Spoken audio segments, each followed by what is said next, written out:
안녕하십니까. 파이터치연구원 나정주 원장입니다. 오늘은 긴급 재난지원금에 대해서 좀 말씀을 드리고자 합니다.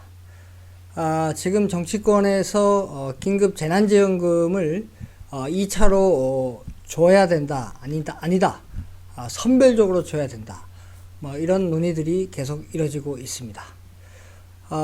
저는 이제 긴급 재난지원금을 1차에 줄 때도 사실상 전 국민에게 주는 걸 반대를 했습니다.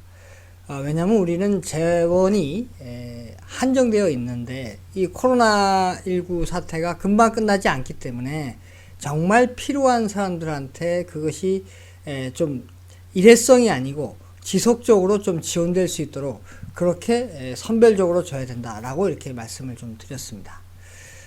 지금도 2차를 줘야 되냐 말아야 되냐 하는 그런 측면에서 논박이 선별적으로 줘야 되냐 아니면 전 국민에 줘야 되냐, 또는 일부에서는 뭐 아직 줄 필요가 없다, 뭐 이런 얘기들이 오가고 있습니다.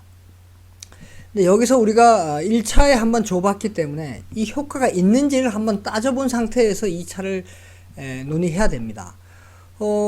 왜냐하면 1차에 효과도 없는데 2차에 또 주자는 것은 우리 재정이 그렇게 무한정 있는 거 아니지 않습니까? 한정된 재원이기 때문에 이것을 보다 효과적으로 사용해야 되기 때문에 반드시 효과가 있는지 여부를 따진 상태에서 2차 줄지 여부를 결정하는 것이 옳다고 생각합니다. 우리가 국가가 있는 목적이 뭡니까? 그냥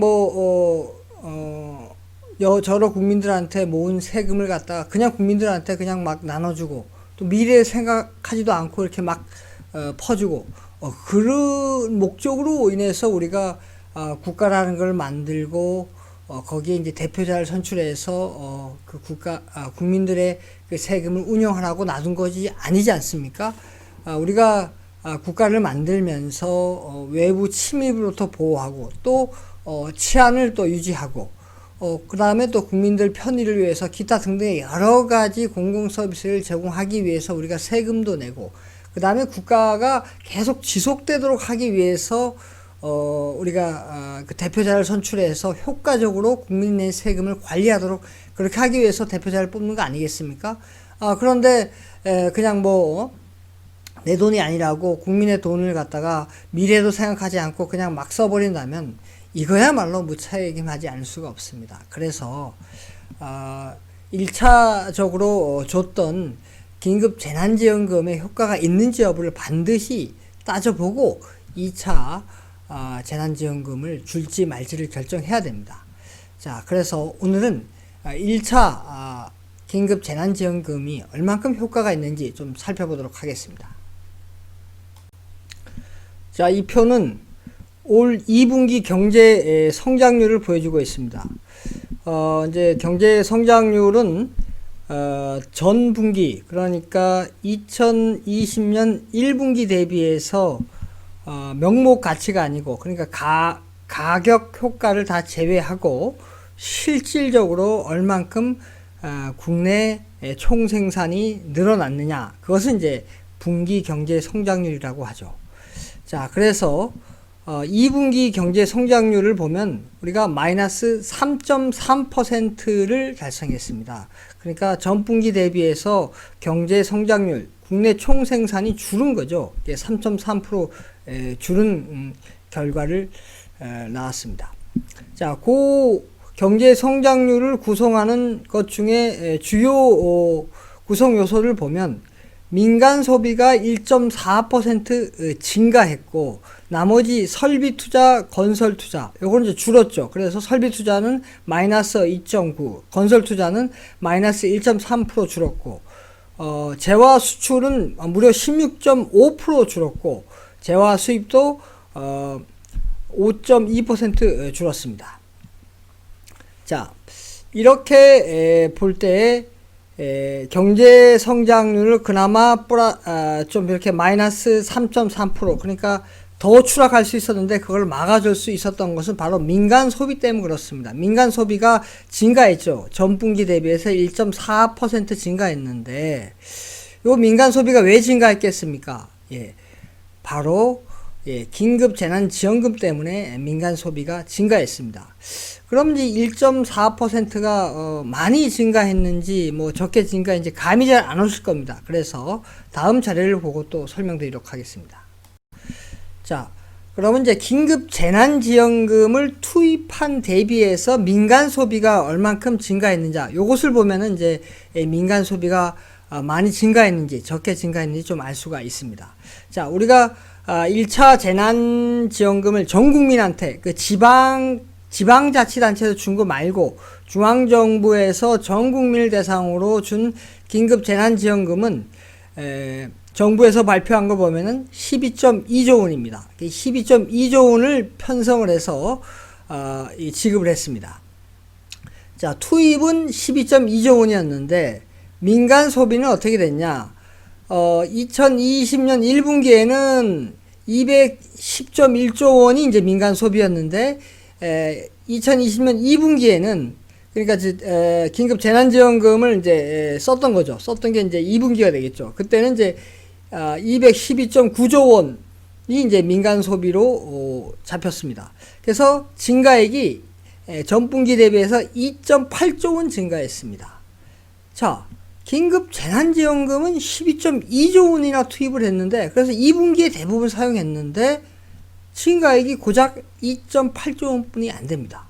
참 이상하지 않습니까? 거기에 대해서 계속 설명드리도록 하겠습니다. 왜 저렇게 인풋 대비해서 아웃풋이 적을까라는 것을 알기 위해서 평균 소비 성향을 살펴볼 필요가 있습니다. 이 평균 소비 성향은 가계의 처분 가능 소득, 그러니까 우리가 뭐 세금 낼 거 내고 또 뭐 국민연금이다 무슨 뭐 건강보험이다 이런 준조세도 제외하고 내가 소비에 순수히 쓸 수 있는 처분 가능 소득에서 진짜 내가 소비 지출에 사용한 그 비중, 그거를 이제 평균 소비 성향이라고 합니다. 이 평균 소비 성향이 그러면 작년도 2분기 대비해서 올 2분기에 얼마만큼 변화했는지 보면은 작년도에 2019년도 2분기에는 평균 소비 성향이 70.2%였습니다. 100분율로 봤을 때. 근데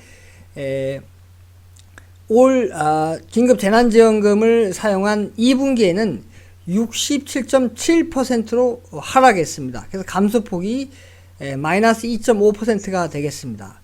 자, 앞에서 경제 성장률을 살펴볼 때는 2020년 1분기 대비해서 2020년 2분기에 성장률을 봤는데 이 평균 소비 성향은 이제 전분기가 아니고 작년도 같은 분기 대비해서 지금 비교를 하고 있습니다.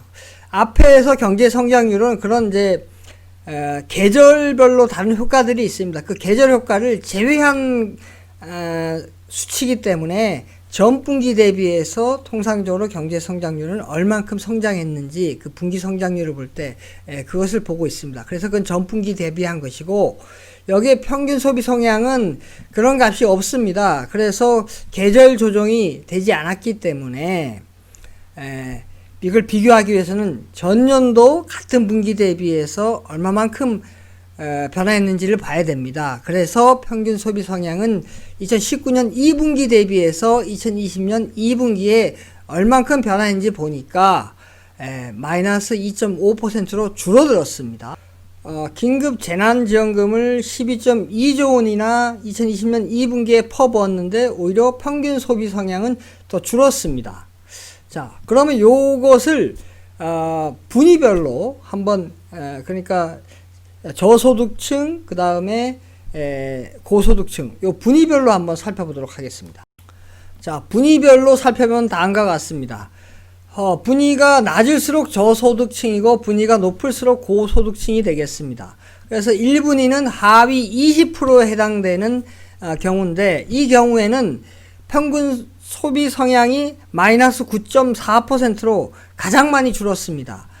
그리고 4분위에서는 이제 오히려 평균 소비 성향이 이제 증가했습니다. 1.3%. 그리고 5분위에서는 마이너스 1.4%로 1, 2, 3분위보다는 그 감소폭이 적습니다. 그래서 전체적으로 볼 때 저소득층일수록 평균 소비 성향이 감소폭이 크다라고 이렇게 말씀드릴 수 있습니다.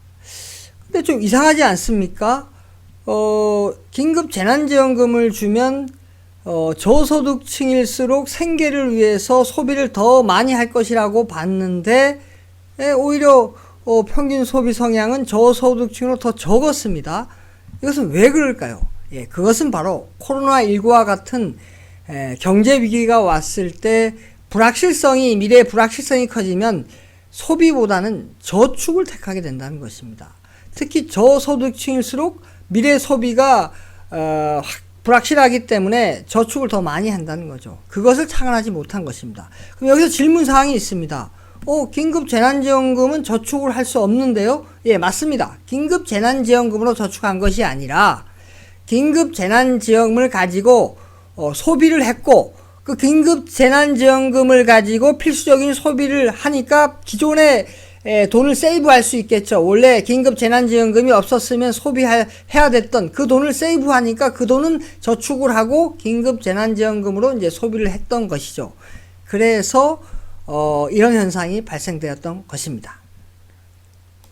경제 위기가 왔을 때 저소득층이 오히려 소비보다는 저축을 택한다는 것은 예전에 제가 한번 설명드린 경우가 있습니다. 그 경우를 다시 한번 상기해 보면 다음과 같습니다. 자, 이 그래프는 민간 및 정비 소비 변화율입니다. 전년 대비해서 변화율인데, 자, 파란색이 이제 민간 것이고 빨간색이 이제 정부 것입니다. 중앙에 있는 점선은 이제 소득주도 성장, 그러니까 최저임금을 16.4% 확 올린 시점이 되겠습니다. 최저임금을 16.4% 확 올린 이후에 보니까 민간 소비의 증가율은 점점 하락하고 정비 소비 증가율은 증가하는 것을 알 수가 있습니다. 자, 그러니까 최저임금을 16.4% 확 올리면 최저임금을 이제 받는 사람이 주로 저소득층이 되겠죠. 저소득층의 소득이 오르니까 소비가 늘 줄 알았는데 오히려 소비는 줄고 정부 소비가 증가했다는 것을 알 수가 있습니다. 자, 반면에 이제 저축은 이제 늘어나게 되는데, 자, 이 그래프를 보시면 가계 및 비영리 단체 저축 변화율입니다. 전년 대비해서 얼만큼 변화한 걸 보시면 데이터가 2018년도까지 가능합니다. 자, 최저임금을 급격하게 올린 이후에 보시면 저축이 오히려 증가했습니다. 자, 가계저축이 증가했다는 것을 알 수가 있습니다. 자, 그러니까 다시 말씀드리면 소득주도 성장의 핵심 수단으로 최저임금을 16.4% 올리니까 이 최저임금을 받는 사람들이 대부분 저소득층인데 그 저소득층의 소득을 올려서 소비가 증가할 줄 알았는데 오히려 민간 소비는 감소하고 오히려 저축이 증가했다는 것을 알 수가 있습니다. 즉 소득주도 성장 정책으로 인해서 경제가 안 좋아지니까 미래가 불확실해지니까 오히려 저소득층이 소비보다는 저축을 택했다는 것을 알 수가 있습니다. 자, 결론적으로 말씀드리면 1차적으로 지급했던 긴급재난지원금은 소비 촉진 효과가 미미했습니다. 오히려 저축을 증가시키는 역효과가 나왔습니다. 이 결과를 볼 때 우리가 2차 긴급재난지원금을 또 전 국민에게 확 뿌릴 필요가 있겠습니까? 반드시 1차적으로 지급했던 긴급재난지원금의 효과를 확인하고 2차 재난지원금은 보다 정말 필요한 것에 선별적으로 집중해서 일시가 아니고 한 번 딱 지급하는 것이 아니고 정말 힘든 분들이 회생할 수 있도록 좀 장기적으로 코로나19 사태가 끝날 때까지 장기적으로 지급하는 것이 타당하리라고 봅니다. 오늘은 여기까지 하겠습니다. 감사합니다.